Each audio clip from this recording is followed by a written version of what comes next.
भीनगढ़ के छोटे से कस्बे में जहां धूल भरी सड़कें और गर्म हवाएं अतीत की कहानियां सुनाती थीं, वहां एक पुराना लाल मंदिर खड़ा था।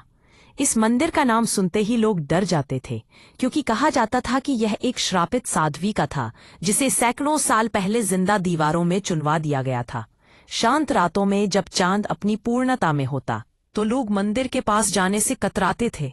गांव वाले मानते थे कि जो भी उस मंदिर की दीवारों को छू लेता, उसे अपने अतीत की ऐसी बातें सुनाई देती जो उसके लिए दुखदाई हो सकती थी। भीमा, एक 25 साल का नौजवान जिसके दिल में साफ सच्चाई और जिद्दी स्वभाव की एक बूंद थी। उसकी माँ बीमार थी। हर रात उसकी माँ की आवाज उसे सुनाई देती, बेटा, किसी से मदद मांग ले, वरना मैं ज्यादा दिन नहीं रह पाऊंगी। भीमा के पास न तो पैसे थे न रिश्तेदार, बस भैरूलाल सेठ था जो उधारी पर पैसे देता और लोगों की जमीनें हड़पता था। भीमा ने कई बार भैरूलाल सेठ से मदद मांगी। सेठ जी, बस इतना उधार दे दो कि माँ का इलाज करवा लूं। लेकिन सेठ हमेशा हंसते हुए कहता, उधार चाहिए? फिर अपनी झोपड़ी और वो छोटा कुआं मेरे नाम कर दे। एक दिन जब भीमा मंदिर के पास से गुजर रहा था, एक बूढ़ी औरत ने उससे कहा, बेटा, परेशान लग रहा है, उस लाल मंदिर में जाओ, वहां वो सुनती है जो दुनिया नहीं सुनती। भीमा ने घबरा कर कहा, वो जगह तो अभिशप्त है माई। बूढ़ी औरत ने मुस्कुराते हुए कहा, श्राप और वरदान में फर्क बस एक मन का होता है।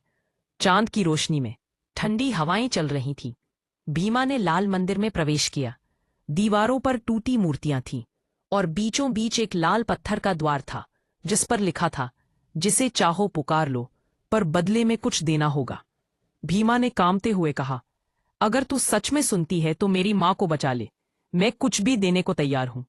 जैसे ही उसने ये कहा, मंदिर की दीवारों से लाल धूल झरने लगी और हवा में ठंडक फैल गई। अचानक किसी ने फुसफुसाया, तेरी माँ बचेगी, पर याद रख, जिंदगी लेना उतना मुश्किल नहीं जितना देना। उस रात भीमा ने देखा कि दीवार पर उसकी परछाई हिल रही थी, लेकिन वह उसकी नहीं थी। अगली सुबह चमत्कार हुआ। भीमा की माँ बिल्कुल ठीक हो गई। गांव में चर्चा फैल गई कि भीमा पर देवी की कृपा हो गई। भीमा अब खुश था, लेकिन जल्द ही उसे और लालच हुआ। उसने सोचा, अगर मंदिर ने मेरी माँ को लौटा दिया, तो क्या वो मुझे अमीर भी बना सकता है? एक रात फिर से उसी रास्ते पर भीमा ने मंदिर में प्रवेश किया और कहा, मुझे दौलत चाहिए, इतना कि मैं पूरे गांव का सेठ बन जाऊं। मंदिर से वही फुसफुसाहट आई, तेरी माँ के आंसू तेरा वरदान बने थे, पर इस बार तेरा लालच तेरा सौदा बनेगा। जो मांगा है वो तुझे मिलेगा, पर किसी और की किस्मत से काटकर। भीमा ने कहा, मंजूर है। अगले ही दिन भैरूलाल सेठ के खेत में आग लग गई। उसकी तिजोरियां पिघल गईं और पूरा माल भीमा के घर के नीचे से निकला, जैसे जमीन ने उगल दिया हो। गांव वालों ने कहा, भीमा तो अब भैरूलाल का भी मालिक बन गया। लेकिन उसी रात मंदिर की दीवारों से रोने की आवाज आने लगी। लोग कहते थे कि वो भैरूलाल की थी। भीमा ने ध्यान नहीं दिया, लेकिन जब उसने आईने में खुद को देखा, तो उसके चेहरे पर एक लाल निशान उभर आया था। एक रात जब भीमा सो रहा था, दीवार से वही फुसफुसाहट आई, वादा तोड़ने की कीमत मौत नहीं, बल्कि जिंदा रहकर डरना होता है। भीमा उठ बैठा, पसीने में लथपथ। उसने माँ को देखा, वो शांत लेटी थी, सांस नहीं चल रही थी। भीमा चिल्लाया, नहीं, तूने तो कहा था मेरी माँ बचेगी।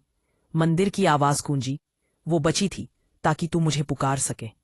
अगली सुबह गांव वाले जब मंदिर के पास से गुजरे, तो देखा, दीवार पर एक नया चेहरा उभर आया था। वो भीमा का था, आंखें खुली हुई और होंठों पर हल्की मुस्कान।